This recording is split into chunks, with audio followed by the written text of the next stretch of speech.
or you're dreaming, or like a friend's point a prank on you, but then it like seeps into your mind so much that you have like you feel like you have to escape, but there's nowhere to escape because he's there still, like regardless of where you go. And you can't escape your own brain. Right, yeah. Yeah, I think so. But yeah, with lore like this, like you would think it would lead to some problems in society, which it did. With the stabbings. Have you heard of that? I was I remember when this happened. I Yeah, followed the case because I lived in Green Bay at right. the time. Like this was a 2 hour drive from Yeah. me.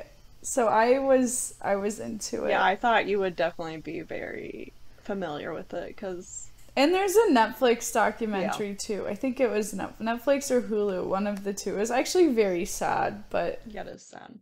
So let's talk about the murder attempt in 2014. So, what I found, like sometime in 2013, how do you say it? Wakeshta? Kesha? Waukesha. Okay, totally wrong. Waukesha, Wisconsin. So 2 12-year-old girls learned of Slenderman through the Creepypasta website.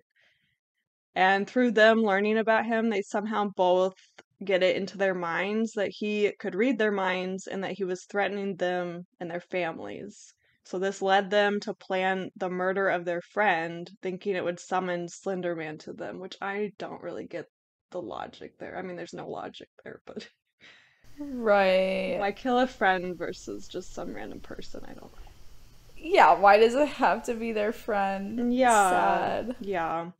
And they started planning in December 2013. So for the next 6 months, they planned how they would kill her, and they used code words to firm up their plans without raising any flags. That's very advanced for 12-year-olds. Yeah, that is pretty crazy because they would say like we're going camping, and camping was like the code word for murdering her. So like anytime they talked about going camping or like buying crackers was like the knife or something. Like Oh my god. yeah, that is pretty advanced for a 12-year-old. But on May 30th, 2014, the two girls named Anissa Weir, I assume that's how you say it, and Yeah. Morgan Geyser, and their friend Peyton Lutner, who they called Bella at the time. So the three of them have a sleepover. The morning of May 31st, they lure their friend into the forest nearby to play a game of hide and seek. And they ended up pinning her down and stabbing her 19 times in the arms, legs, and torso. And two wounds were to major organs. One missed a major artery of her heart by less than a millimeter, and another cut into her liver and stomach. I can't even imagine how scary that had to have been. Like your friends, Yeah, I don't know if I could believe what was happening. right. And I'm sure it happened so fast, too. For her. They got so lucky they didn't succeed with this. Like, they're extremely lucky that they didn't kill her. Yeah, I mean, she's very lucky to have not died. What, like Yeah. 1 millimeter away from cutting an artery? Right. She would have died in like seconds if that happened. Oh. Yeah, very scary. Yeah, you think you have friends and then they do this, like, I don't know. But they told her to stay lying down and they would get help, but they never did, instead leaving her for dead. So she dragged herself to a nearby road where a cyclist found her and called 911, which is also like crazy that she could drag herself. Yes. Yeah. But she survived the attack and was released after 6 days in the hospital. 5 hours after the attack, police found the two girls near I-94 after walking like 4.9 miles, and the knife they used was still in their bag. And they said their goal was to meet Slenderman at his mansion, which they called Slender Mansion, in Nicollet National Forest. That's so far away. Yeah. I'm pretty sure that's like really far It away. says it was about 200 miles from where they were, and they were planning to walk the whole way. Right. They didn't plan this as well as I thought. Yeah. It's Nicolay also. Oh, Nicollet, sorry. That's okay. It's Nicolay. French. It's hard. That's true. It would be French. Yeah, Wisconsin has a lot of French influence, which you wouldn't think, but the French settled there. Yeah, fur trappings, right? Yeah, my mom worked for Nicolay Bank for a while. Okay. But yeah, during their interrogations, Morgan Geyser had no empathy for what she had done, but Anissa Weir said she felt guilty for stabbing her friend. But they both said they thought the attack was needed to appease Slenderman.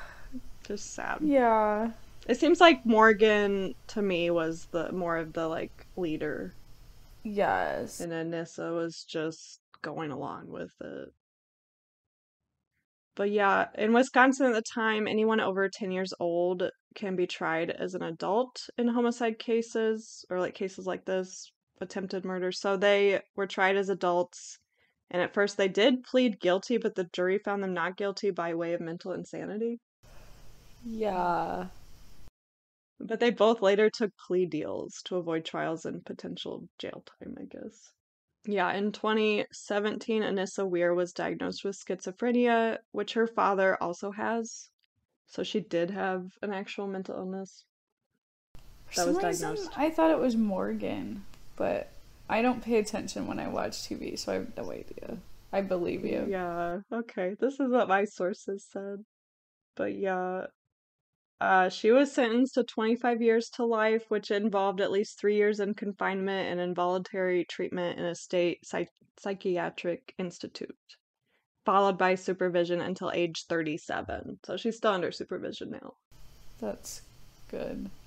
It's a long time, too. Yeah, but I feel like mental illness kind of comes in waves.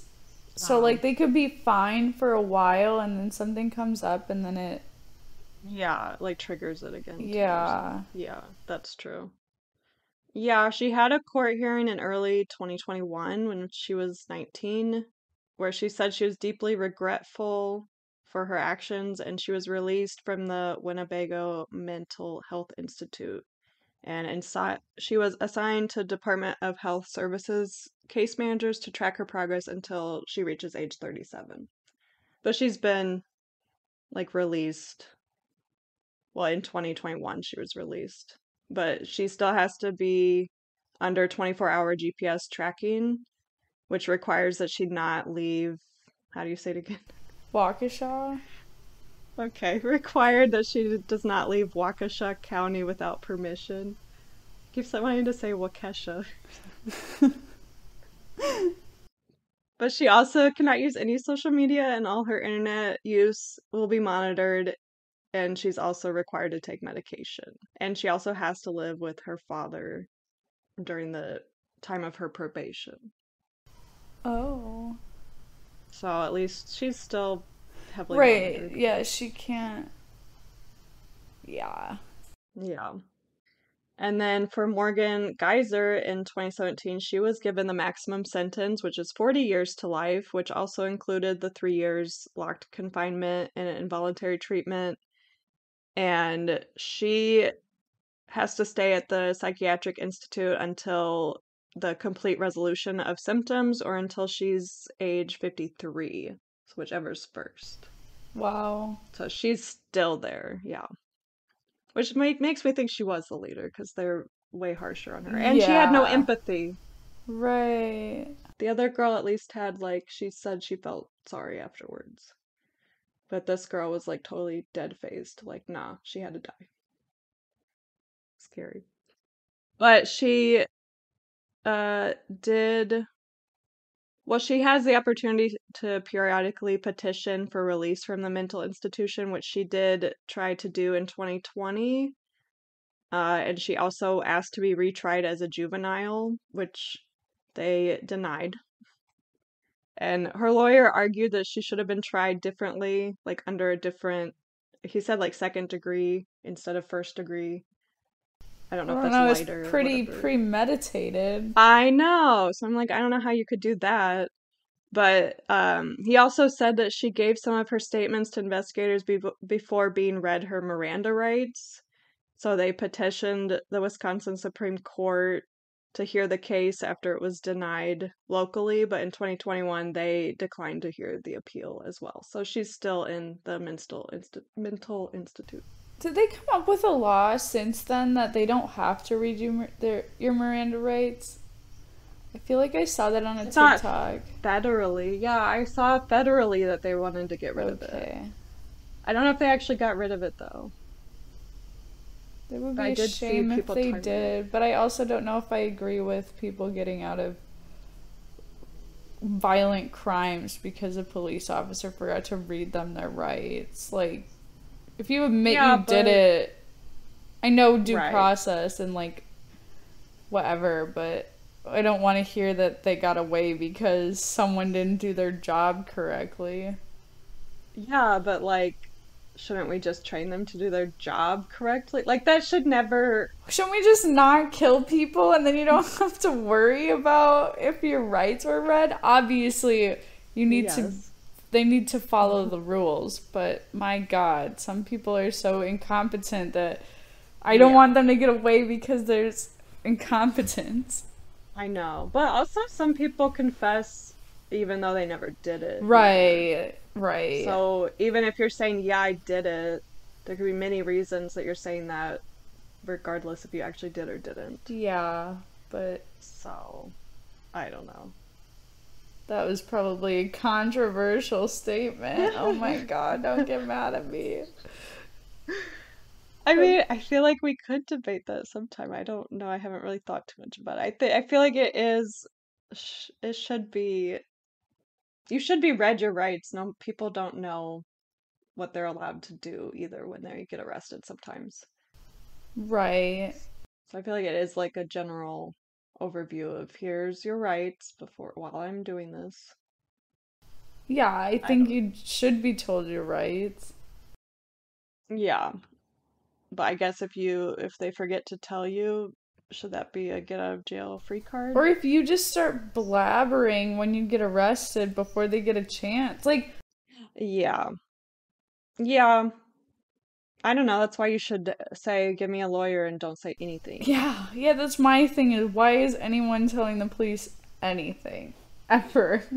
Right. But also, like, these are 12-year-olds when they were. I know. And they So, probably didn't have their guardians present and right. That's another thing. I feel like you shouldn't, if it's a minor, you should have to have guardians there before you ever are able to talk to them. right. Because then they can also say, like, we need a lawyer first or whatever. I don't know.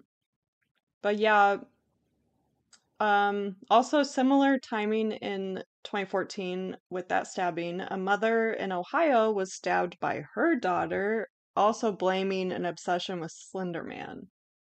I didn't hear about this one. Two Slenderman stabbings?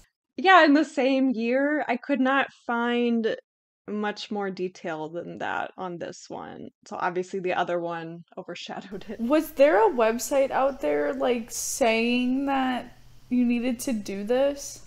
Like, if two groups of people, or two people, I guess, had the same idea, maybe they saw it somewhere. Right.